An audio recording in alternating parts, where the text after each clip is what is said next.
they're adorable and derpy and great.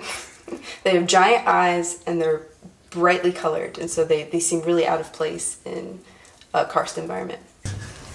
My name is Paige Wilson. I'm a graduate at the University of Louisville, and we're in Sauerkraut Cave in Louisville, Kentucky. And right now we're standing at the drip line and in the Twilight Zone of the cave, which will extend from this beginning to around meter 36. In the Twilight Zone, the temperature is still pretty variable, and there's still ambient light back until that meter point, and then afterward it's considered the dark zone. So this is the portion of the cave that is considered the best feeding area for cave salamanders. There's a bigger influx of insects, especially in the warmer months. And in those warmer months, they'll congregate towards the front of the cave. They'll hang out all along. They seem to like the brick, even if it's not natural cave wall. The cave salamander is Eurysea lucifuga, which is a pretty common salamander in caves across the eastern United States. I think they range from Indiana down to Georgia and western Virginia over to Oklahoma, I believe. So they're ranged pretty exclusively in the eastern United States. I think they would be considered a troglophile. They're not exclusively found in caves. You can find them outside of cave environments, usually at night or in wet weather, but they generally love to stay in karst environments.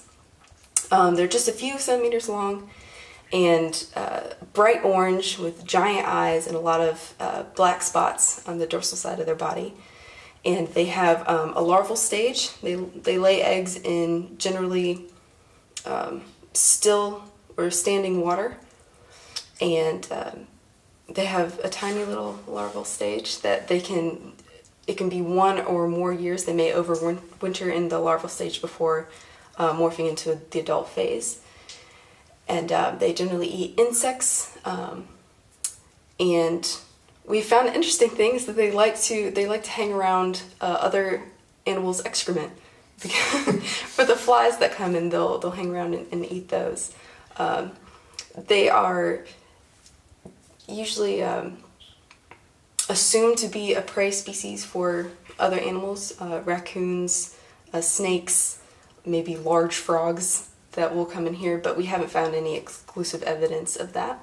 For the most part, they're considered to be a keystone species in cave environments. They're one of the main facilitators of the flow of energy from the outside environment into the cave and out again through their own movements, their own excrement, and actually as they die and we find them in the cave, they nourish the crawfish and other insects that are in here as well.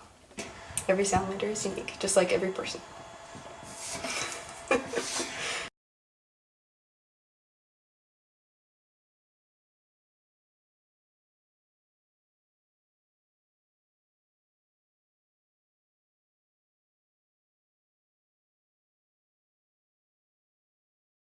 Not like most photography, I know.